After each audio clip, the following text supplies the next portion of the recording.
Hello बच्चों, आप लोग कैसे हैं? उम्मीद होगा आप स्वस्थ और अच्छे होंगे और खूब मेहनत से अपनी परीक्षा का तैयारी कर रहे होंगे। ठीक है ना? जैसे कि आपको आज हम मॉडल पेपर हल करके आपको दिखाएंगे जो आपके क्वेश्चन पेपर में इस तरह से आ सकते हैं। ठीक है ना? देखिए, इसमें पहला क्वेश्चन क्या है कि संख्या 93, देखिए 93 और यहां पर गैप कर दिया, संख्या ये नहीं है 5। ठीक है ना? में ये जो क्रॉस बहुत सारे बने हैं, है ना, इसी का ही मान आपको बताना है। कौन सा अंक अंकित किया जाए कि संख्या 9 से विभाजित हो जाए। ठीक है ना? आपका पहला ऑप्शन 4, 5, 6 और 7। 4, 5, 6, 7। इसमें इसके स्थान पे क्या रख दें कि ये 9 से पूर्ण रूप से विभाजित हो जाए। आपको हम बताए थे 3 का रूल। ठीक है, 3 का रूल ये था कि यदि दी गई संख्या के अंकों का योग, ठीक है ना, सम ऑफ ऑल डिजिट, है ना, अंकों का योग अगर 3 से विभाजित है तो वो 9 से विभाजित होगा। बिल्कुल सही है ना? और जब 3 से विभाजित है 9 से विभाजित होगा तो वही दिमाग आप इसमें लगाइएगा। इसका मतलब इन सभी का योग यदि किससे विभाजित हो जाए तो ये संख्या क्या होगा? 9 से विभाजित होगा। बिल्कुल। अब देखिएगा, 9 3 12, 9 3 कितना हो गया? अब 5 4, अब जोड़ी कितना हुआ? 21 हुआ ना?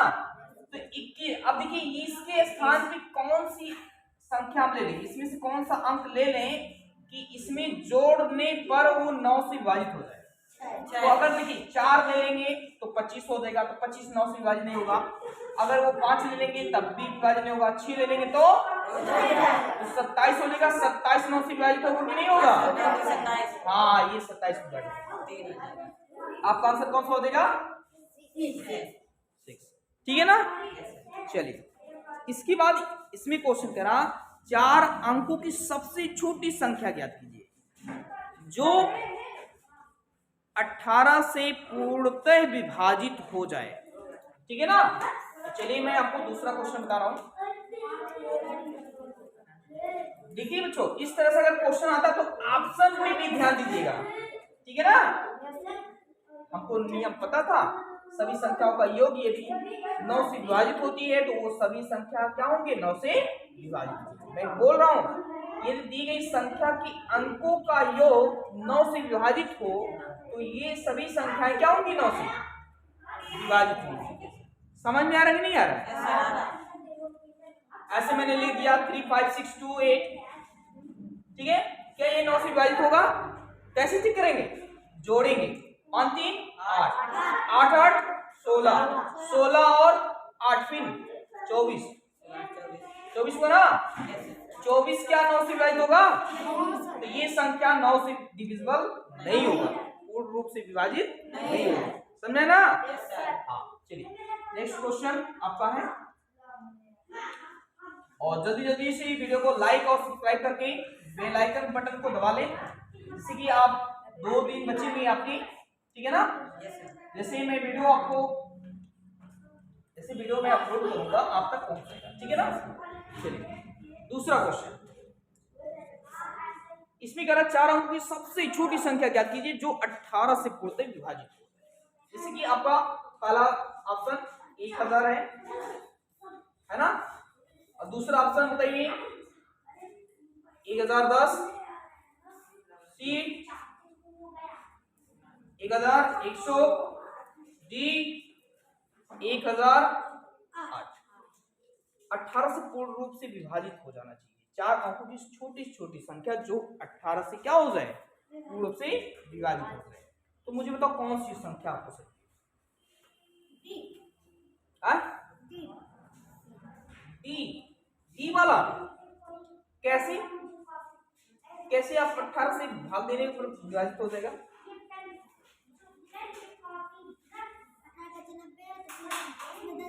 सुनिए, अब सिंपल सा ऐसा करिए, 4 अंकों की संख्या ले लीजिए, ठीक है ना, 4 अंक की छोटी छोटी संख्या ले लीजिए, 18 से क्या कर दीजिए, भाग।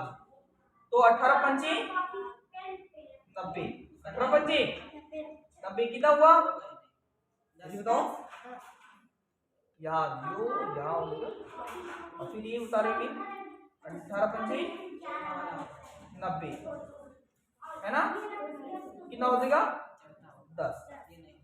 इसका शेषफल कितना बच रहा है, 10। शेषफल कितना बच रहा बच्चा, 10 बच रहा है। अब जरा देखिएगा, जब शेषफल 10 बच रहा है, अगर मैं यही शेषफल इसमें से माइनस कर दूं 1000 में से, तो कितना बचेगा, तो 1000 में 990। ये कितने अंक की संख्या बन गया, 3 अंक की संख्या बन गया। अब थोड़ा सा दिमाग लगाइए, अब ये जो 90 था ना, अब ऐसा पहाड़ पड़ दीजिए कि 100 से ज्यादा हो जाए, थोड़ा सा, हाँ थोड़ा एक्स्ट्रा लेकर चलिए, थोड़ा एक्स्ट्रा लेकर चलिए।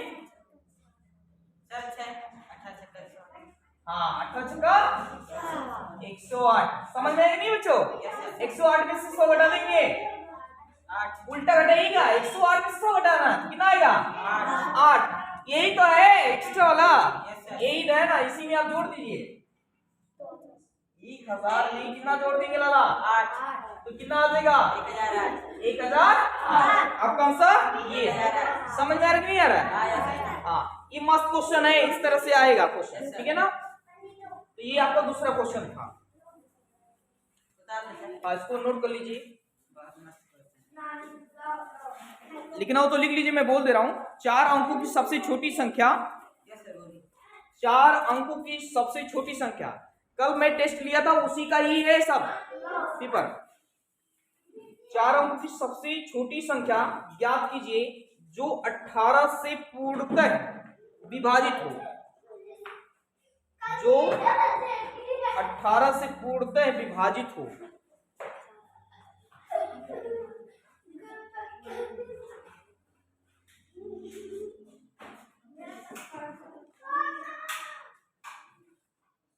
Four digit smallest number divisible by 18, okay, समझ में आया बाबू। मैंने स्मॉलेस्ट नंबर ले लिया 4 डिजिट स्मॉलेस्ट नंबर, 4 अंक की छोटी छोटी संख्या मैंने लिया, ठीक है, उसी नंबर से मैंने भाग दिया 18 से, और यहाँ लास्ट में जो आया मैंने एक्स्ट्रा लेकर गया, क्या किया, एक्स्ट्रा, थोड़ा सा एक्स्ट्रा मैंने बढ़ाया, जहां 5 बार जा रहा था इसका पाड़ा मैंने कितने बार ले गया, 6 बार, थोड़ा सा एक्स्ट्रा। अब जितना एक्स्ट्रा हो रहा है वही आप जोड़ दीजिए, जितना एक्स्ट्रा हो रहा है वही क्या कर दीजिए, जोड़ दीजिए, आपका आंसर आ जाएगा, ठीक है ना। तो ये आपका आंसर समझाया। अगर कहता छोटी छोटी संख्या 3 अंकों की या 4 अंकों की छोटी छोटी संख्या बताइए, है ना, अगर 3 अंकों का पूछता तो समझ जाइएगा बाबू कि 4 अंक लेकर के भाग दीजिए और उसमें जो शेषफल बचता वही घटा दीजिए, आपका आंसर। हाँ इसमें नहीं मैं कह रहा हूं, जैसे क्वेश्चन आ जाए कि 3 अंकों की वह छोटी छोटी संख्या जो 18 से पूर्णतः विभाजित हो जाए, 3 अंक की छोटी संख्या, हाँ तो अब मतलब तरीके 2 तरीके होते हैं ना, हाँ तो चलिए अभी इस तरह से क्वेश्चन आएगा तब बताऊंगा। अरे जो है उसको नोट कर लीजिए, अभी आएगा तो मैं बता रहा हूँ।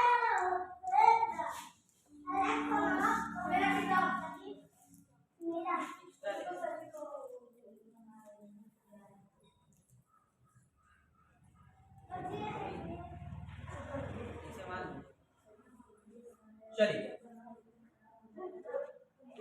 इसके बाद तीसरा क्वेश्चन है, है ना। हाँ, तीसरा क्वेश्चन, ये मैथ का मैं चैप्टर में हल करा रहा हूँ, ठीक है। देखिए इसमें तीसरा क्वेश्चन कह रहा है कि 30 किलोग्राम फलों का मूल्य 1200 रुपया है। 30 किलोग्राम फलों का मूल्य, 1200। हाँ 30 किलोग्राम फलों का मूल्य,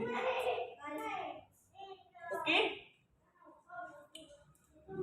तो फ्रूट्स कास्ट ऑफ 30 किलोग्राम, ठीक है ना। तो ये हो जाएगा कितना बच्चा,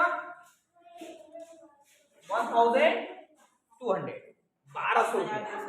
हाँ, कितना रुपया।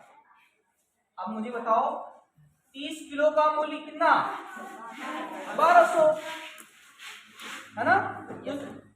40 हेक्टोग्राम फलों का मूल्य क्या होगा, 40 हेक्टोग्राम फलों का मूल्य क्या होगा। तो सबसे पहले आप इसको हेक्टोग्राम में चेंज करना पड़ेगा। देखिए इसमें पूछा है हेक्टोग्राम में, है ना। तो 1 किलोग्राम में कितने हेक्टोग्राम होते हैं, 1 किलोग्राम में, हाँ 1 किलोग्राम में कितने हेक्टोग्राम होते हैं, 10 हेक्टोग्राम। 10 हेक्टोग्राम, कितने होते हैं, 10 हेक्टोग्राम होते हैं। 1 हेक्टोग्राम, 10 हेक्टोग्राम, ठीक है ना। अब जरा देखिए 10 हेक्टोग्राम तो 30 किलोग्राम में कितने हो जाएंगे, जब 1 किलोग्राम में हो जाते 10, 1 हेक्टोग्राम में कितने, 10 हेक्टोग्राम, 1 किलोग्राम में कितने हेक्टोग्राम, 10 हेक्टोग्राम, है ना। तो हमको 40 हेक्टोग्राम चाहिए। तो मुझे बताओ 30 किलोग्राम में कितना हो जाएगा, 30 गुणे 10 बराबर कितना हो जाएगा, 300 हेक्टोग्राम हो गया। यस सर, हेक्टो 300 हेक्टोग्राम, ये 300 हेक्टोग्राम हो गया। अब 300 हेक्टोग्राम, 300 हेक्टोग्राम का जो मूल्य है वो कितना रुपया है, 1200। तो भाग दे दीजिए तो कितने ग्राम का आएगा, 1 हेक्टोग्राम का। 1 हेक्टोग्राम का जो मूल्य है वो 1200 बटे कितना हो जाएगा, 300। ये कट जाएगा, 3 चौको 12, ये 4 रुपया कितना आएगा। 1 हेक्टोग्राम का मूल्य कितना आएगा, 4 रुपया। तो हमको कितने का बताना है, 40 का। कितना बताना है, 40 का। तो बच्चों 40 हेक्टोग्राम, 40 हेक्टोग्राम का मूल्य क्या होगा। तो 40 हेक्टोग्राम का मूल्य कितना होगा, 40 गुणे कितना हो जाएगा, 4 चौको 16, 160। कितना रुपया आएगा, 160 रुपया। बस बस समझ में आया। हाँ, तो इस तरह से आपका आंसर आएगा 160 रुपया। बहुत बढ़िया क्वेश्चन थे ना।